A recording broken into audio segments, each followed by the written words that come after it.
विद्यार्थियों, अपने उसी क्रम में हम जब रासायनिक अभिक्रियाओं के बारे में बात कर रहे हैं, उसी का एक भाग हमारा है रासायनिक अभिक्रियाओं के प्रकार। रासायनिक अभिक्रिया कितने प्रकार की होती है, कैसे कैसे होती है, तो उस आधार पर हम बात करेंगे टाइप्स ऑफ केमिकल रिएक्शंस। ठीक है, अभी हम निरंतर ये क्लासें ले रहे हैं। इन क्लासों में हम पूरा एक चैप्टर पूरा कंप्लीट करवाएंगे और आप इनको देखते रहें, लाइक करते रहें और मेरे चैनल को सब्सक्राइब करें, इजी वे लर्निंग। और ध्यान दें आप, क्योंकि बहुत इंपॉर्टेंट टॉपिक चल रहा है। अभिक्रियाओं के प्रकार पे बहुत ही इंपॉर्टेंट प्रश्न पूछे जाते हैं हर बार।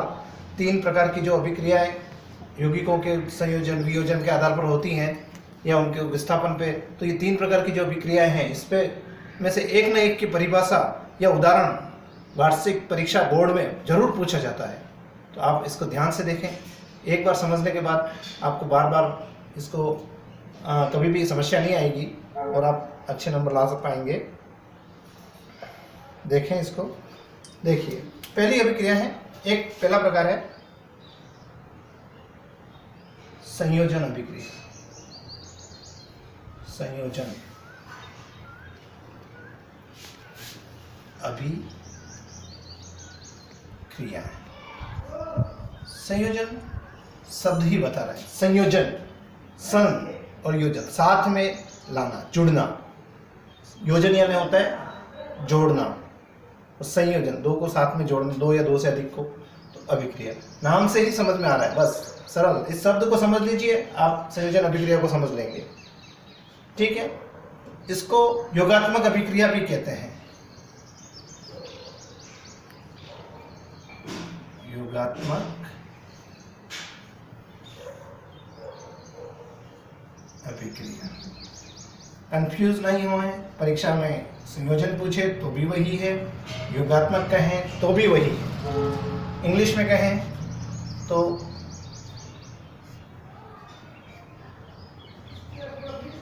Addition reaction. और अंग्रेजी का शब्द हमें एक आइडिया देता है। एडिशन का मतलब क्या होता है? जोड़, जुड़ना, एडिशन रिएक्शन। तो इसकी बहुत सरल परिभाषा है ऐसी। एडिशन रिएक्शन, एडिशन का अर्थ होता है जोड़ करना, जोड़ना। तो इस अभिक्रिया में जोड़ते हैं। हिंदी में जोड़ को योग भी कहते हैं। तो योगात्मक अभिक्रिया है। ठीक है, आपको बिल्कुल शब्द समझ में आ गया होगा। संयोजन अभिक्रिया या योगात्मक अभिक्रियाओं में 2 या 2 से अधिक क्रियाकारक मिलकर के एक नया उत्पाद बनाते हैं। ऐसी अभिक्रियाओं को योगात्मक अभिक्रियाएं कहते हैं। मैं परिभाषा लिख रहा हूं, लिख दीजिए आप अपने रजिस्टर में। 2 या 2 से अधिक क्रियाकारक। हम पढ़ ही चुके हैं क्रियाकारक क्या होते हैं। तीर के उस तरफ बाईं तरफ वाले क्रियाकारक मिल कर नया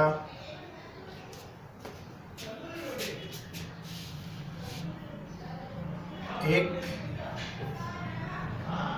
नया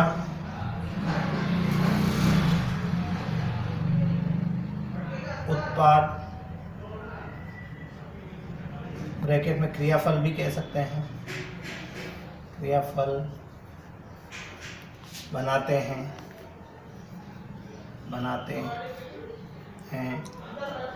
योगात्मक अभिक्रिया कहलाती है। बस बहुत सरल बात है। योगात्मक अभिक्रिया किसे कहते हैं? 2 या 2 से अधिक क्रियाकारक मिलकर एक नया क्रियाफल या उत्पाद बनाते हैं।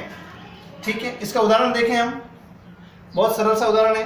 देखो, किसी भी चीज का जलने वाली चीज कार्बन होती है। क्या होती है? कार्बन। तो C प्लस, जलने के लिए सहायक गैस कौन सी है? Oxygen, CO2। तो दहन कैसी क्रिया है? योगात्मक क्रिया है। कैसी क्रिया है? CO2, कार्बन डाइऑक्साइड गैस बनी। ठीक है, कार्बन प्लस ऑक्सीजन CO2। सबसे सरल उदाहरण, परीक्षा में कई बार प्रश्न आता है। संयोजन अभिक्रिया का एक उदाहरण दीजिए। हमारे सबसे सरल, कार्बन प्लस ऑक्सीजन बराबर CO2, इतना सरल याद रखने का। इस अभिक्रिया को हम दहन की अभिक्रिया कहते हैं, किसी वस्तु के जलने की, दहन। ठीक है, तो ये बहुत सरल सा उदाहरण मैंने दिया, बहुत सारे उदाहरण और भी हैं हमारे पास। हमें एक या दो पक्के रट देने, बस हमें ये ध्यान होना चाहिए कि परीक्षा में पूछा कि योगात्मक अभिक्रिया उदाहरण दीजिए, एक उदाहरण पक्का हमें याद हो। हमें ये नहीं कहा कि ये वाला ही उदाहरण दीजिए, तो हम एक या दो तो पक्के याद रखें ताकि परीक्षा में ऐसा प्रश्न आते ही हम उसका उत्तर लिख सकें। ठीक है, देखिए, और जल की अभिक्रिया,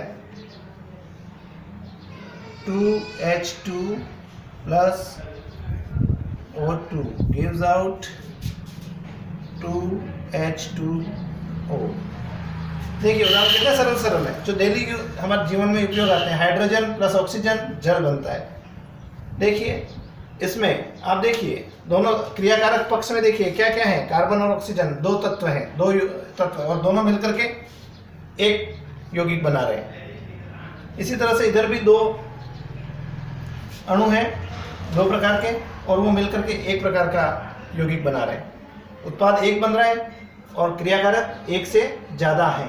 तो जब एक से ज़्यादा क्रियाकारक मिलकर के एक उत्पाद बनाए, एक क्रियाफल बनाए, तो ऐसी अभिक्रियाएं योगात्मक अभिक्रिया कहलाती हैं।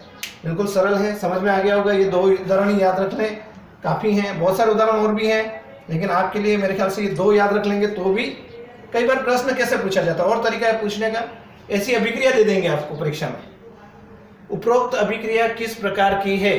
तो जब भी हमें तो इतना ध्यान रखना है, इधर एक है, कोई प्लस नहीं आ रहा है, और इधर अलग अलग चीजें हैं, दो हैं, तीन है, कुछ भी है, और प्लस प्लस लगा रखा है, और इधर एक ही बन रहा है, तो हमें कहना है योगात्मक अभिक्रिया। बहुत सरल तरीका याद करने की टिप्स है ये, कि इधर क्रियाकारक पक्ष में बहुत सारे टुकड़े हैं एक एक करके, और इधर सिर्फ एक यौगिक बन रहा है, तो इसका मतलब क्या है, योगात्मक अभिक्रिया, जुड़ रहे हैं, बहुत सारे जुड़ करके एक बन रहा है।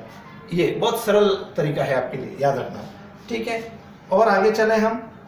इसकी उल्टी एक अभिक्रिया और होती है, याद रखने के लिए हमें क्या, बहुत सारे तरीके हैं।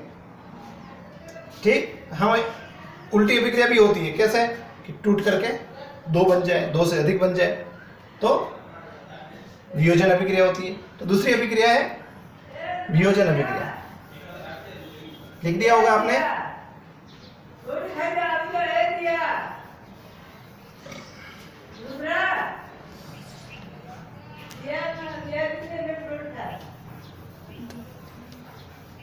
अब देखिए दूसरी अभिक्रिया है वियोजन। वियोजन या विघटन भी कहते हैं, ध्यान रखना है, कंफ्यूज नहीं हो। विघटन और वियोजन, विघटन शब्दों को सीखें, बहुत सारा अभिक्रिया, और इसको कहते हैं, ठीक, आपके लिए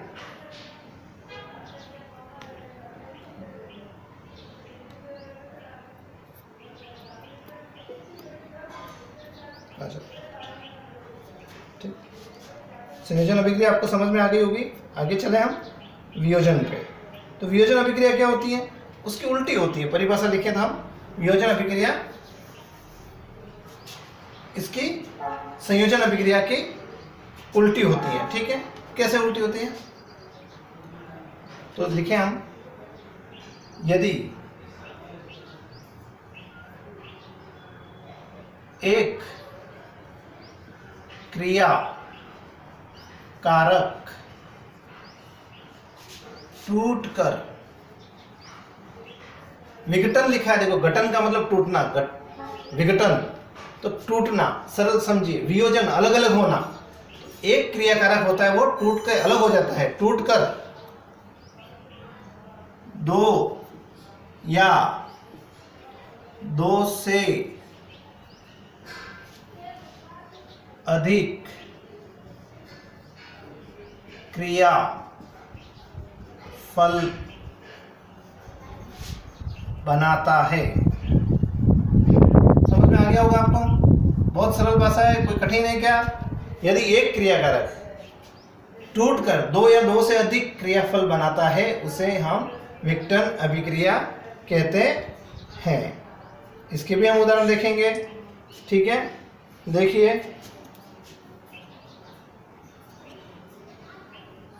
CaCO3 कैल्शियम कार्बोनेट, चूना पत्थर कहते हैं जिसको, ठीक है।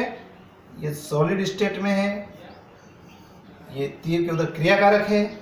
अब जब इसको गर्म करते हैं, उष्मा देते हैं, यहाँ उष्मा, कल मैंने बताया था संकेत कहाँ लिखते हैं, उष्मा, और दाब को ऊपर लिखते हैं तीर के ऊपर, उष्मा। उष्मा देने पर ये टूटकर दो भागों में बढ़ जाती है, CaO प्लस CO2, ठीक है, CaO प्लस CO2। तो देखिए आप हमारी परिभाषा पे फिट बैठता है नहीं बैठता, जो परिभाषा हमने कही, एक क्रियाकारक CO3, तो ये पूरा कैल्शियम कार्बोनेट एक पदार्थ है, कैल्शियम कार्बोनेट एक यौगिक है। ये उष्मा पाने पर टूट करके दो यौगिक कैल्शियम ऑक्साइड, कैल्शियम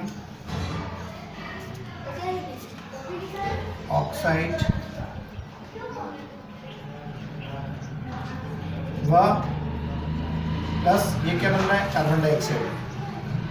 जानते हैं ये सब, इसका नाम याद रख लें, ये नाम बहुत काम आते हैं, कार्बन डाई ऑक्साइड, ठीक है। थोड़ा सा ऑक्साइड है, ये ध्यान से देख लें, ठीक। तो इस तरह से ये एक अभिक्रिया हमने बताई कि किस तरह से वियोजन अभिक्रिया का एक उदाहरण हो गया ये, कि जब कैल्शियम कार्बोनेट को गर्म करते हैं, आपको यूँ शब्दों में भी लिखना हो तो कैसे लिखेंगे, ये विघटन क्रिया का एक उदाहरण दीजिए। हम कहेंगे जब कैल्शियम कार्बोनेट को गर्म किया जाता है तो उष्मा देने पर वह कैल्शियम ऑक्साइड और कार्बन डाइऑक्साइड में विघटित हो जाता है, इसी को विघटन अभिक्रिया कहते हैं या वियोजन अभिक्रिया का एक उदाहरण है ये, ठीक है। इसी तरह से हमारे पास और भी उदाहरण है, PbNO3, मैं ये हटा देता हूँ, आपने लिख दिया एग्जाम्पल, लिख लीजिए, वापस वीडियो को पॉज करके भी आप लिख सकते हैं इसको, तो आप लिख लेना, इसको देखते रहें, या रिवाइंड करके भी आप लिख सकते हैं। बिल्कुल आप रजिस्टर में जरूर उतारें ताकि आपको बार बार PbNO3 लेड नाइट्रेट क्या कहलाता है, ये लेड नाइट्रेट क्या है, लेड नाइट्रेट। लेड क्या होता है, ये रहा Pb, और NO3 कल मैंने बताया था नाइट्रेट है, ठीक है। तो नाइट्रेट ग्रुप, लेड के साथ नाइट्रेट ग्रुप, तो लेड नाइट्रेट हो गया, लेड नाइट्रेट।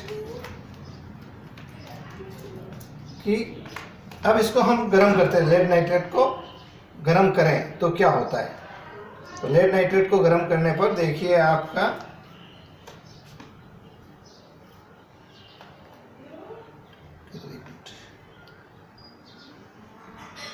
हाँ, ये तीर का निशान, गर्म करने का मतलब क्या लिखें, या तापन या उष्मा, ताप देने पर, ठीक है। 2PbO लेड ऑक्साइड क्या बन गया, ये Pb लेड और ऑक्सीजन है तो लेड ऑक्साइड क्या बना, लेड ऑक्साइड। प्लस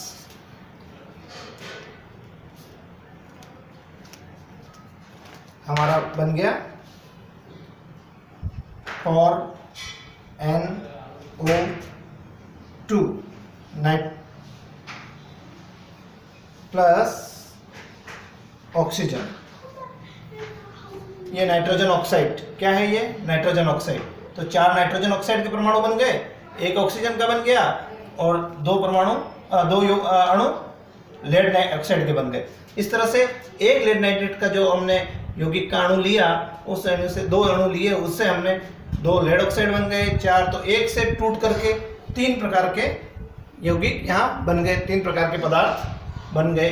तो टूटना विघटन अभिक्रिया का ये उदाहरण है, आप देख लीजिए, ये एक उदाहरण और हमारे सामने हो गया। तो इस तरह से आप इन दो उदाहरणों को रट दें, एक प्रकार की अभिक्रिया के 2 उदाहरण रट लेंगे तो काफ़ी होगा आपके लिए। अपघटन कई तरीके से हो सकता है, ताप देने से हो सकता है, सूर्य के प्रकाश से अपघटन होता है, ठीक है। और जल अपघटन भी होता है और विद्युत अपघटन। जैसे ही जल में किसी पदार्थों को, जैसे नमक है, नमक को आप जल में घोल देंगे तो वो अपने आयनों में विघटित हो जाता है। इसी तरह से हम जब पानी को इलेक्ट्रिक करंट देते हैं तो वह अपने जल भी हाइड्रोजन और ऑक्सीजन 2 आयनों में विघटित हो जाता है। तो इसको जल की भी विघटन अभिक्रिया होती है, हमने अभी देखी थी, इसको उसमें देखा था।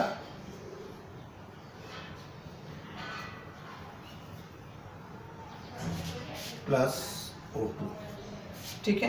तो देखिए ये जल का विघटन है। विद्युत अपघटन क्या कहते हैं इसको? जो विद्युत के हेल्प की सहायता से होता है, इसलिए इसको विद्युत अपघटन कहते हैं। विद्युत अपघटन का उदाहरण दीजिए, कहोगे जल का विद्युत अपघटन का समीकरण क्या है, ऐसा प्रश्न आ गया तो भी हम ये लिख सकते हैं कि 2H2O को हम जल को जब हम विघटित करते हैं तो H2 प्लस O2 में विघटित हो जाता है। इस तरह से ये हमारे विघटन का एक उदाहरण और है, जल का विद्युत अपघटन का उदाहरण है ये, ठीक है। अब हमारे पास इस तरह से ये हो गया। अभी हमारे पास बहुत सारे एग्जाम्पल हो रहे हैं, 2 एग्जाम्पल इसके और दे देता हूं मैं अपघटन अभिक्रियाओं के। ये मिटा दूं मैं अब क्योंकि इसकी जरूरत नहीं है। सिल्वर क्लोराइड, अलग अलग प्रकार का अपघटन होता है, इसलिए हम यहाँ पे ज्यादा एग्जाम्पल थोड़े दे रहे हैं कि कभी ताप से हो सकता है, कभी विद्युत से अपघटन हो सकता है, कभी सूर्य के प्रकाश से होता है। देखो सूर्य के प्रकाश का एक उदाहरण दे रहा हूं मैं, AgCl2, सॉरी AgCl लिया हमने, और AgCl को हम अगर सूर्य के प्रकाश में खुला छोड़ दें, सूर्य के प्रकाश में खुला छोड़ दें, प्रकाश में बोलो तो ये देखिए आप 2Ag प्लस Cl2 किसकी उपस्थिति में? सूर्य के प्रकाश, इसको प्रकाश अपघटन कहते हैं। क्या कहते हैं? ये किसका उदाहरण है? प्रकाश अपघटन का उदाहरण है। विद्युत अपघटन का उदाहरण मैंने बताया था, जल वाला समीकरण। इसी तरह से प्रकाश अपघटन का उदाहरण है सिल्वर क्लोराइड का सिल्वर और क्लोरीन में विभाजित हो जाना, वियोजित हो जाना। ये सूर्य के प्रकाश में अगर हम सिल्वर क्लोराइड को रख दें तो वह सिल्वर और क्लोरीन में वियोजित हो जाता है। इसीलिए फोटोग्राफिक प्लेटें जो यूज होती है उसमें सिल्वर काम आता था पहले, तो डार्क रूम में जाकर के इनको हमारे डेवलप करते थे फोटो को।